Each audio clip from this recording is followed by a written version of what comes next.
Okay, and we are live for the Power Chat series. Happy belated Thanksgiving to everybody watching, and I guess Black Friday today.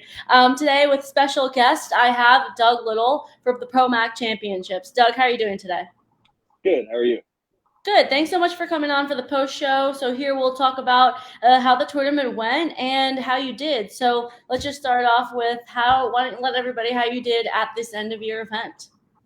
So personally, I competed in 6 divisions. Won 4 of those: traditional weapon, point sparring, open rank, and creative forms. And then won the sparring grand championship jacket. Awesome. Okay, and then who did you fight for that grand championship? Justin Simmons. He's out of I think Missouri. We fought twice this year. And did you win both times or did you Yep. split up? You won Uh, both times. yeah. Okay, cool. So now overall, how did the tournament go? What was the layout like for anybody who didn't get to go this year? Talk to me about the tournament. So we had a center stage, and then 3 rings on the left, 3 on the right. Well, a ring stage. It wasn't elevated, but it was kind of the main ring with the backdrop and everything. And they ran all the grands in that rings for each session. They ran each session, everything efficiently, just like pretty much if you've been to one Pro Mac tournament, they're all the same with a little bit of difference that makes each one special. hmm Um, but your ring setups are always the same. So you always know ring 1, ring 2, all the way through, and everything's set up like that. So, like I said, it's as Promac always does. It's efficient. Get in, we run our thing, and get out. The way you described it, how it's kind of like all the same but special for each one. So as a competitor, you like kind of knowing what you're walking into each Yes, time, and you like that. yes. You know when you walk in, and maybe it was different, but the 2 years we've done Promac, all your rings are in one room. Um, you're either going to have your basic rectangle section or all your rings in a row. Um, Same mats almost every time, and everything's set up pretty much the same for every tournament. So you And you then, mentioned I know when we chatted briefly before this, you had also some teammates yes, there as well. If you want to talk about how the people associated with your school and your okay. instructor did too. So I have 2 daughters that compete, which is why I got back into karate. Finally got my black belt. Um, my oldest daughter, she won 3 national titles. She won point sparring, open rank, and extreme forms. She's in the 10 to 11 intermediate division. hmm And then my youngest daughter, she's in the 9 and under beginner. She won point sparring, creative forms, and creative weapons. She also won the 9 and under beginner forms and weapons grands jacket. At what point did you decide to get back into karate with your daughters? Um, when my oldest daughter, we were there about 3 days out of the week. I was like, I'm here every night. Might as well start over. I took karate as a young kid, hmm and then life happened and we moved. And same thing as a young adult. I took a couple years with Master Sean Elliott and Gina Thornton, and then moved again. So the kids were in it, and I said, I'm here. I'm going to start over white belt and finally get my black belt. So, So you restarted from white belt. yes, ma'am. Okay, that's impressive because oftentimes, even just for people who take a long extended break, maybe they'll go down a few ranks or they'll get like an agreement with the instructor about what they deem at what level. But so, what was it like starting from a white belt as your daughters? I'm sure had already progressed beyond that. It was fine, and I tell my girls and the teammates, as a teammate, if if you don't get to the point where I want you to beat me, a lot of sometimes parents will be like they hold their kids back, and I'm like, I want you to be 18 plus, and I want you to beat me in grands one day. that's the goal. So I'm fine with that. I did progress relatively fast through the belts. I think it took me 3 years to get my black belt, Mm-hmm. and I really wanted to start over because it was a totally different system. So when you do your black belt test, you got to know all the material from orange belt up. So the fact I had a green belt in Taekwondo didn't really do much for American freestyle, Okay. And so except for this, the base. Give me a good base. yeah, it's kind of like riding a bike to an Yeah, extent, and then you have to learn the tricks and navigate all of that, the right, different styles. right. So the Pro Mac Championships is the year-end event. Can you explain to someone who might not be on the Pro Mac circuit as often how that works? Do you have to qualify? Yeah, sure. So I think they have several tournaments throughout the year. They have two regions. I think they have three regions this year, somewhere around 20 some tournaments, I believe. And basically, you have to do three tournaments to qualify. And then once you do those three tournaments, you qualify for the year end.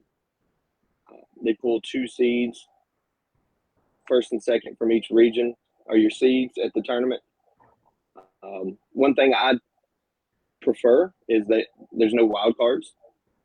Um, that's an opinion thing, but for me, I like that there's no wild cards. It's just the people that I've competed against all year, and we come in and just battle it out.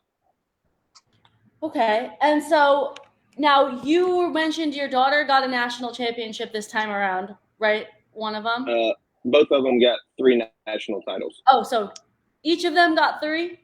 Correct, and they both. So Promac, well, I guess most sanctions don't really have underbelt grand sparring. Mm-hmm. So what they done, Promac done is really cool. They took and combined the points from point sparring and open rank, and gave a title to that. And my daughter won 9 and under female, and my other one won 10 to 13 female sparring, on top of the three national divisions or titles. Okay. So, So now a question came up in here though while you were talking about your daughters. Why don't you like the wild cards? well, I mean, it might be a personal opinion, being someone who's new to the sport. Um, you know, I like competition, and it might be a little bit selfish, I admit that, but I don't personally like someone coming in that's just comes in and just wins it all that day. And I understand why people don't like the wild, or do like the wild card. Mm-hmm. But Pro Mac's like a family. It's almost like a in-house tournament Mm-hmm. with 25 different schools. Yeah. And so it's just personal preference. I wouldn't look down on anyone who likes wild cards. For me, I like it as a personal preference. It's kind of like a a looser closed circuit to an Correct. extent. Right. So you have to earn your place at the table, and then everyone at the table gets to battle. Interesting. It's a different perspective. Yeah. Now, let's see. So you won your fighting grands, but you also do 6 other divisions. Yeah. How do you? I mean, I guess we ask a bit of our younger guys, but typically, as you age up into the divisions, you're not seeing people doing six different things. How do you train for that? Hard. I actually just started a new program in the gym with Ross Levine, and my instructor Ron Ferguson.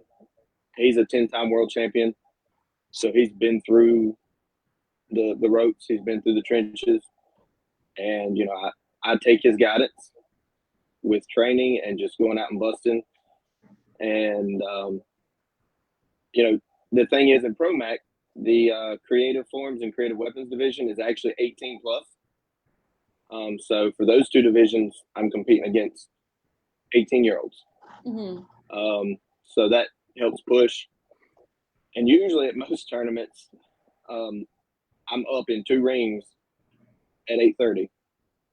18 plus in this ring, 35, 49 in this ring. So I usually do my 2 weapons and 2 forms in about 20 minutes with 2 outfit changes. So, and then I get to rest before I fight in the evening. So I love that. They should That's absolutely nice, keep that but schedule. still, it's a quick turnaround, and that means that you have to work your stamina. Now, what does I mean? You mentioned, at the karate school, maybe just taking classes 3 times a week. You were with your daughter, but what does training for competition readiness look like for you and I guess your whole family? So we just we have a 1-hour class, Okay. and in our competition class, we stretch out, we run a trick line, work on our tricks, and then the last 40 minutes, we split up into 4 separate rings. There's 10 or 12 of us, 4 in a ring. Oh yeah, officiating. I officiate between my sessions too. But yeah, we separate 4 people in each ring, 3 or 4. And we run our katas, our bow katas, traditional, get our gear on and fight.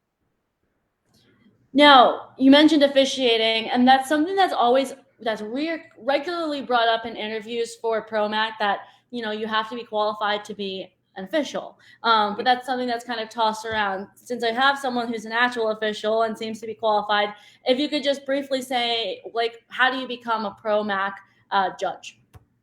So the way I done it, like I said, we went a year in, and I talked to Mr. Perry and Miss Ham and said, hey, I'd like to be an official. They have training sessions, I think, usually twice a year. And so we went. It was about a 30, 45-minute session. Mm-hmm. They go over some bullet points, some things, and they say, read the rules before you come. I think there was a 25-question quiz.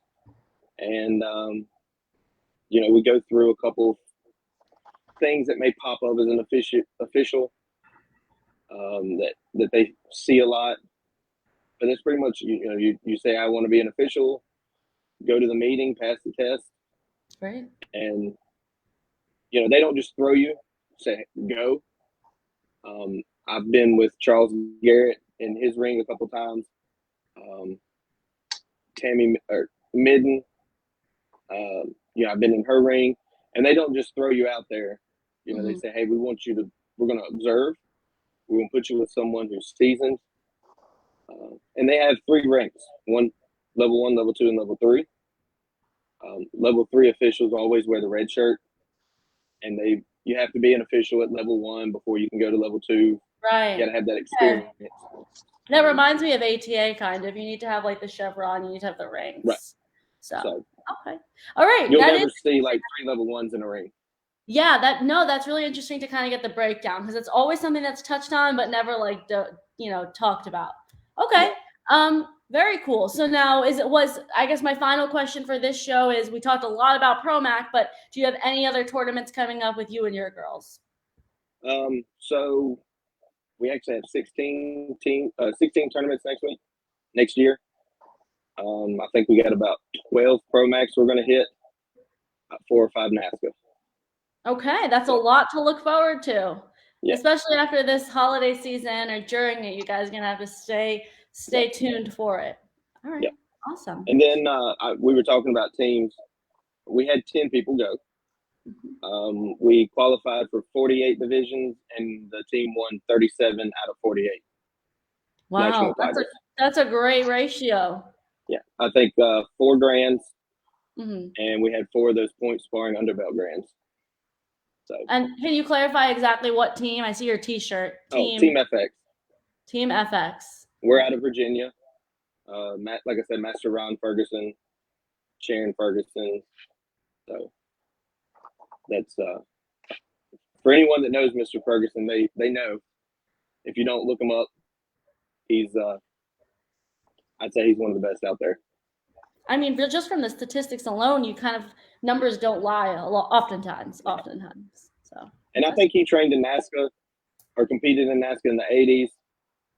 Jeff Smith was his instructor, who trained directly under June Rhee. And Mr. Ferguson himself has trained under June Rhee. And that's my wife there. I see, supporting you. Yeah. She looks like a major athlete herself too. She stays in the gym so much because she does a lot of the photography. for Pro Mac and some NASCAR events, and so that's why we are on the road so much between that and the competing. So. Got it. Okay, Doug, well, I appreciate you coming on to the Power Chat series. I actually have a guest waiting on deck, too, for the K-Talk Championship. So I got to get to him. I have busy night tonight, but I was excited to have you on, and I'm glad that we can get an inside look at ProMac and Team FX. That's really impressive, you and your team, what you're accomplishing, because I'm glad you had those numbers to share. Yes, ma'am. Okay. All right, thank you, and everybody. I would encourage any adults come to ProMac. We're trying to grow the senior division. There was only 5 of us this year. We're trying to grow it. So all right, come on out. Great, and it seems like a good supportive place for you to absolutely do that as well. It's a family for sure. Okay. All right. Well, for anyone watching, you heard the call to action. It's a new season, new year coming up, and time for you to step onto the mat. All right. Stay with us as we bring on our next guest for the K-Talk Championships. All right. Take care. Thank you for coming, Doug. Thank you.